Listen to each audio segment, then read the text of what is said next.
Hi guys, welcome to Breaking Stereotypes. As you know, this is a channel which strives to bring forth extraordinary stories of ordinary people. These are the people who you probably meet day in and day out. They don't have huge social following or they are not very famous, but they have amazing stories to share. They have a beautiful journey. Today we have with us someone who's fondly called the Lingerie Doctor. She has dedicated years in the service of solving the innerwear woes of thousands of women. Very fondly, I welcome Jayashree Gupta on Breaking Stereotypes. Hi, Jayashree. Hi. How are you? I'm very well. How are you? Thank you. It's been pleasure being here to talk to you and talk about my journey. So I'm really excited. Oh God, it's the pleasure is ours that we have you on board. We have you on this platform, and we are now going to get deeper into your story. Yeah. So, lingerie doctor. Usually, Jeffrey, I always give the background of the guests that come on the platform, but today I decided not to because I want you to speak about how did this even happen before becoming a lingerie doctor, before taking this oath of solving the innerwear problems, the fit problems. आप पहले क्या कर रहे थे and how did this happen to you? So please share that with us. Yeah. So again, a short journey about choosing my career path. I had a lot of aspirations when I started my career, and I was very clear that I don't want to become a doctor or an engineer. So I didn't choose my stream like commerce and science. I took arts as my stream, and then I wanted to become. The first choice was to become a fashion designer, and at that time my parents could not afford that kind of a fees to take me that career path, and I had to give up on that. And then second, I had three choices in my life, so I went in that chronological order of choosing my career. And the second was that I love cooking a lot, so I wanted to do something in that line. And I remember that I had gone to fill the form, and I filled the form. I came back. I discussed with my friends, I filled the form for the catering college. And then somebody opened the secret that, non-veg cooking is compulsory. And I was, from a very vegetarian family, Gujarati family. And then, that excitement just became, puss.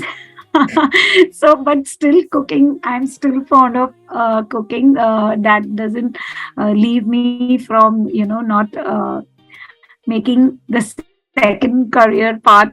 But yeah, I had to give up only because of the choice that I couldn't cook non-veg, or I could taste non-veg. Maybe I can make it, but I can't taste it. And third, I used to love traveling a lot. So the third option was travel and tourism. So I did my ITA and I chose my career path in travel. And I was very happy. I traveled a lot in my career. I was into quality management systems. I used to audit all the places. So it was fun, making me happy all the time because I was traveling. So I was very happy even under the pressure, because the thing of traveling was always there in it. So yeah, and I completed almost 10 years in my airline career. And somewhere down the line, I was again content with what I was doing. And during that journey, I had something in my mind, which is lingerie. I never used to get my size anywhere, because that time when I started the career, whatever was available in the market was always like, only 32, 34, or a 36. There was no mention of the cup size. So it was like very weird for me. And, I used to keep still struggling. I used to go to the same shops again and again, hoping to get one that right kind of a thing. And it was very difficult because it was very male dominant sector that time. Being a women product, the sellers were always men. So I'm still not unable to understand how they could sell bras, because it's such a complex business. By looking at them, just gauging the size, tukka lag gaya kind of. And women had no choice but to get themselves fitted in the bra, otherwise not the vice versa, that the bra should fit them. So yeah, during the travel, the research, that passion was slowly developing in me. And then one day I told my husband that we have to set up a family, and this travel job is taking too much of time, and we cannot spend time with each other. Is when I decided, I told him I'm ready to take a break from work and do something in this area, because I feel since I'm suffering, there would be a lot of women who would be suffering, maybe from that time, but nobody used to openly come and talk about it. I mean, people were just going with the flow.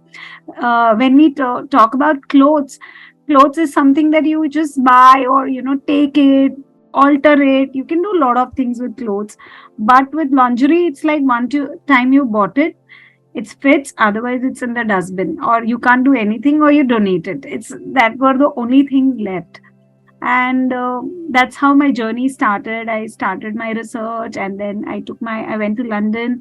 I took my trainings there in terms of lingerie fittings, because that's when I understood how the crafting should be, how the which bra fits what body type and all that, and got that things working, and started a store, which was a big risk at that time, because again, to educate women, in investing a bra, because that time again the value of the money was nothing more than 200, 300 rupees, and in that amount you will not even get a fabric. It's that. So you can understand the labor that goes behind crafting a bra for a women, which are of different body types. So yeah, that journey went on, and here I am in front of you talking about it. Though I had a lot of ups and downs, and maybe throughout the flow I can explain you what were the hurdles and what I went through and what I'm doing now. So yeah. I'm sure.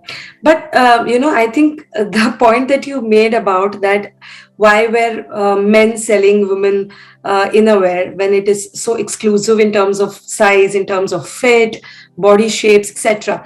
I think that brings forth a core problem that we have, which is we've been told what our size is. We've Yeah. been downloaded with that information while we start using an innerwear product, and by the age of 17, 18, we are like, okay, this is what your size is, because before that, mothers keep buying and they know what sizes Yeah. they've been buying, and they tell you. And you don't need women in store.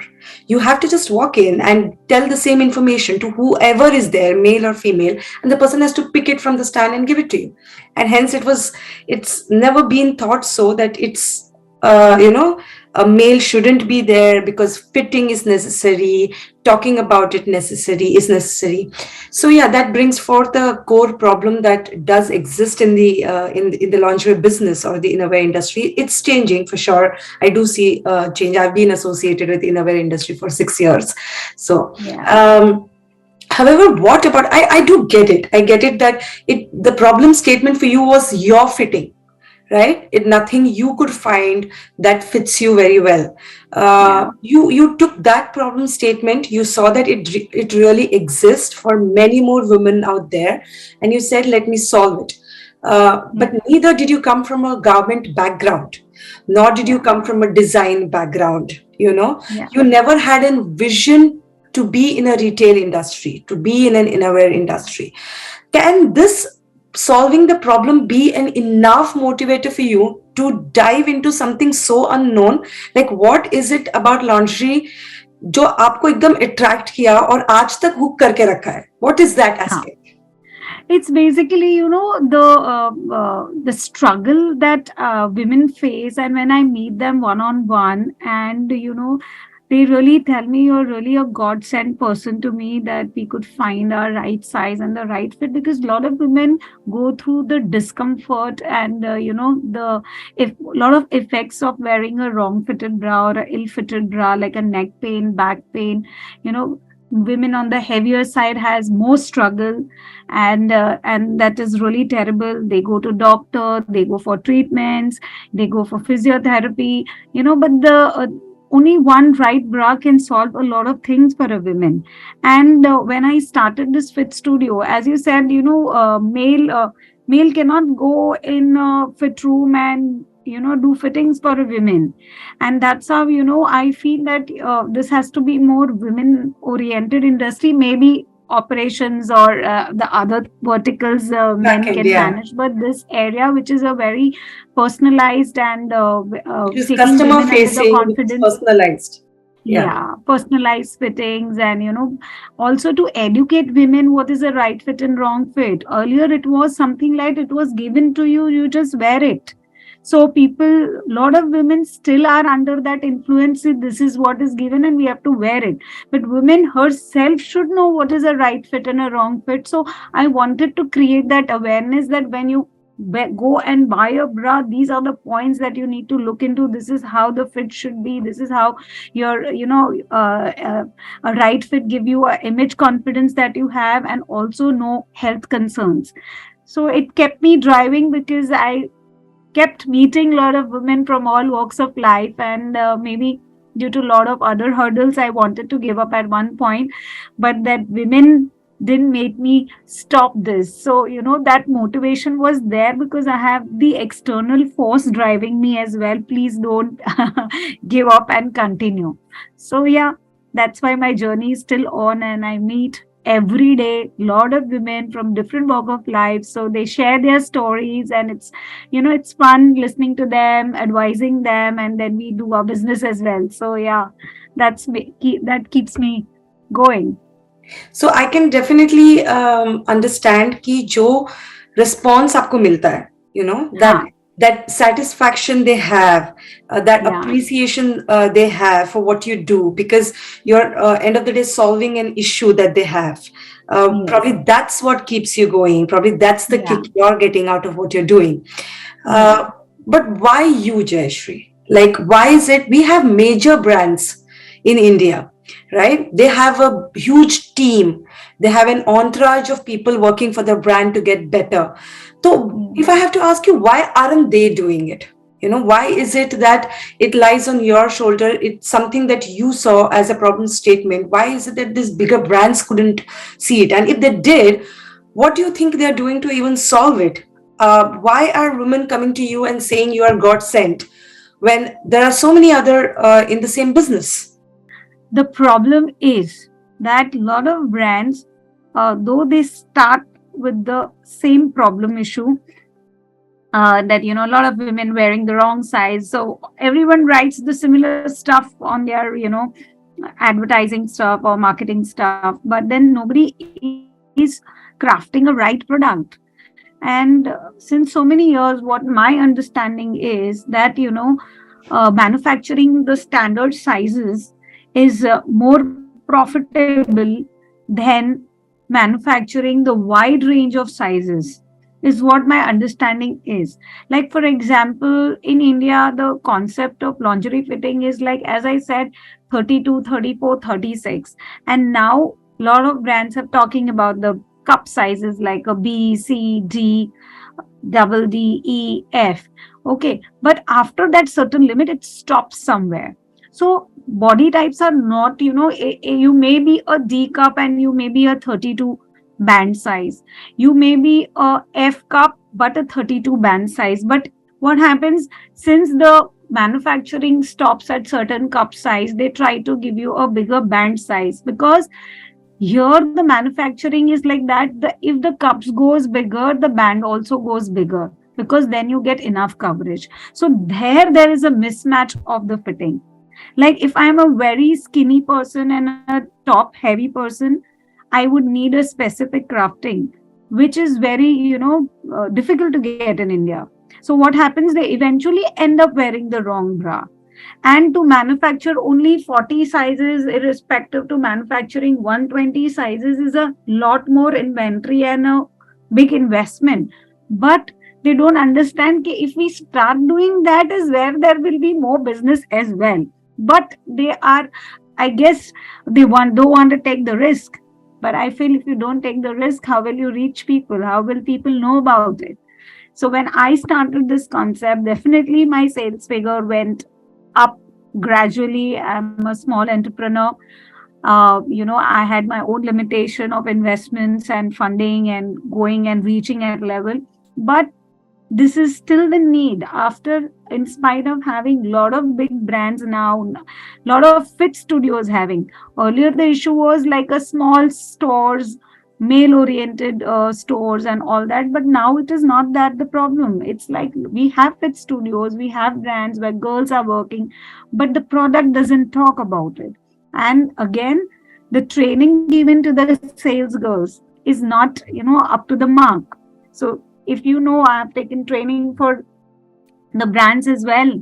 So we have to train. If our company's target audience is only this body type, we should recommend them what is available with us.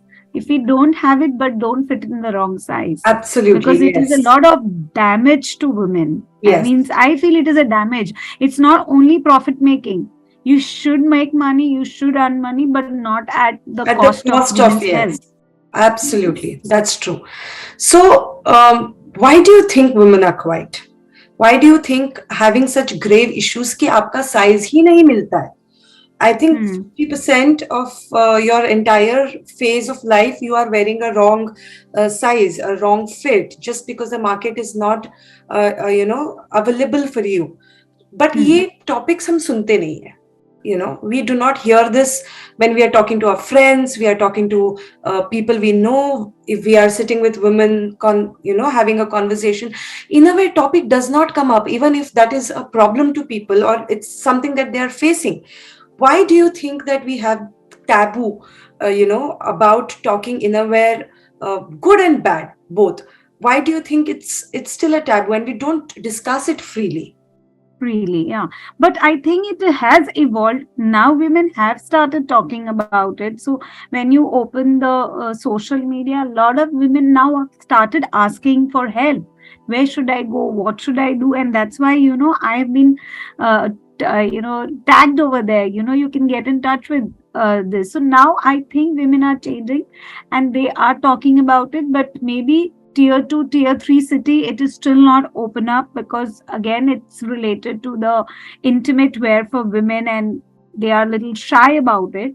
But yeah, slowly and steadily, maybe even those cities will, because they again come to the metro city to do their shopping. So you know the range is wide now.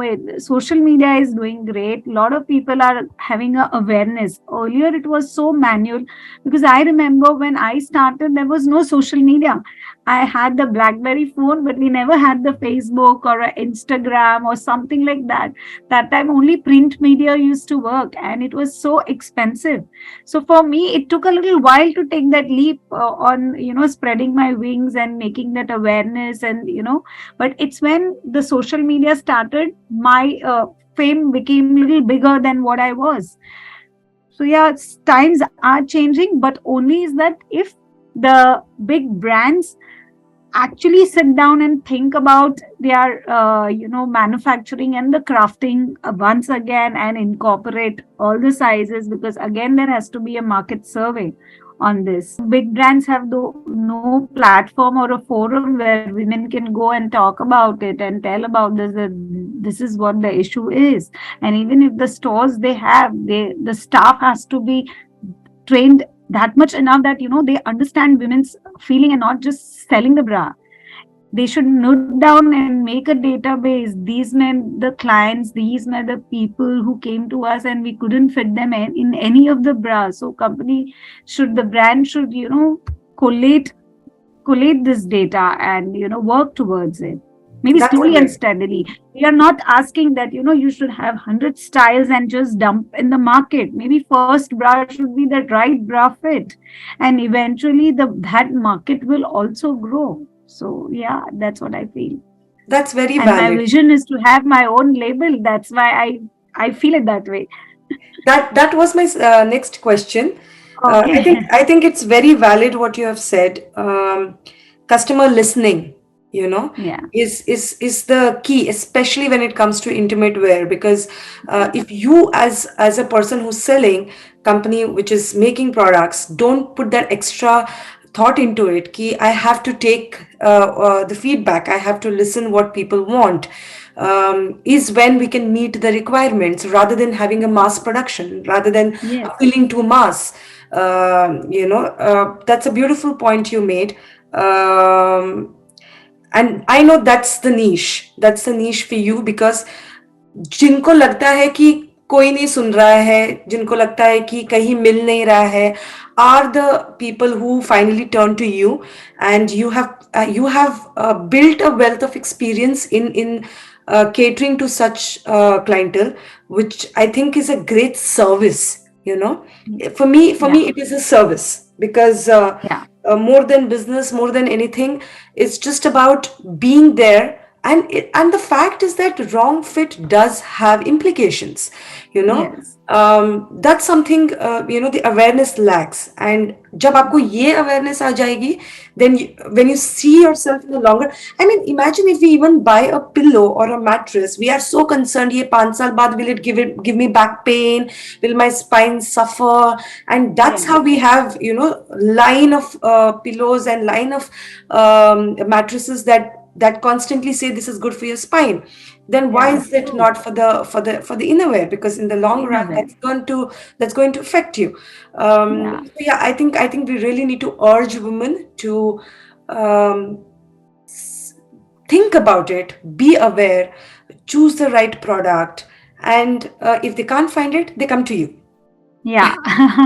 So yeah, Google is my best friend. So a lot of women who are in that stage, they definitely Google and they get my name. So even you can put something related to lingerie, and it's very organic for me. So I've not done anything on Google, but it's really helped me. So and I'm reaching to a lot of women that way. And now during COVID, there was a learning how to reach people. There was no business, so everyone was suffering. And I started working on my online platform. Earlier it used to be, on WhatsApp. Then I started doing it on Google Meet, you know meeting people like one on one on the Zoom call or a Google Meet, and I could see them personally, tell them to measure, how to measure, and what would be their size, and then process the courier. So yeah, it is a bit consuming, but time consuming, but then people are willing to do that because they are wasting a lot of money as well. And the health is at stake, their confidence is at stake, because people who are on the heavier side, they are very low on confidence as well. True, true. Jayashree, where is your headspace now? All of this that we are talking about, fitting thousands of women, having a wealth of experience in this particular field, you having a studio that you started at the time. Then at the time, I don't know, in our There industry was was anyone. not even spoken about. Only the bigger brands were ruling the market. But right now, where is your headspace? What do you want you to do? What do you want Kazaro to do? What do you want further in this industry? How do you want to change this? What do you want out of this industry or this market? It depends on person to person how they take it. But again, what I feel is that even if you have that small idea, you should give a try, because failure is better than a regret, is what I feel. If I wouldn't have taken that risk that time, I wouldn't have reached where I am right now, and a very different person altogether, thinking totally different. So failure is better than a regret. Maybe then you can switch on to something else, because there are a lot of issues and lot of problems, lot of need in the market. And now there is a wave of business ideas. When I started, there were hardly people even thinking about it, but now since a lot of this funding, investments, all are coming, it's a hell lot of opportunity. I even didn't have that. So for me, it was, more riskier than anybody else. So if you have ideas, share it with people, start it with your family and friends, and just go ahead. You will know there and there itself if your idea is going to be successful or it is not going to be. So smaller risk, slowly, but take it. I think I wanted to hear this. I don't know about anybody else, but I think I really wanted to hear this because So you should do there's it. You something share running your in my ideas. mind. Yeah, there's something running in You my share mind your that idea with me. I will tell you it will work or it will, you still do it. So I told you that I have something in my mind in terms of cooking as well. So I have identified certain problems. So slowly and steadily on my side, I'm trying to work on that and have a multitasking thing so that I'm occupied and I'm happy in that space. And yeah, the life is good. that's beautiful. That's really beautiful. I think it's a pleasure having you on board, Jayashree, because I know you personally, and I know the kind Yeah, of thank you. happiness and joy you spread for people around you. It's quite radiating. It's quite beautiful to know you. And on this video, I think I've tried to do justice in just knowing your thought process, how happy you are in your mind, how a Mm. business is being set up just by this whole happy attitude and this service attitude that you have within you. It's really beautiful. We want more people like you, and Thank we you. want more success to you. So all the Thank best. you. Thank you so much. We just need these two appreciating words and it gives us more motivation. So yeah, thank you, Krupa. It was really pleasure talking about my journey and wish to connect with a lot of women like you and many others. Thank you so much. And for people who want to connect with you, please share your details. People can connect me on Instagram and my page is Kazaro_India, and you will get an instant reply over there. So my replies are very quick to people who need an answer. And if anybody is interested in online fittings, can also get in touch if you're geographically far away from Mumbai. But if you're in Mumbai, definitely I would love to see you. Thank you for Thank sharing your you. story. I'm sure people who listen will be very happy, will be very inspired. Thank you.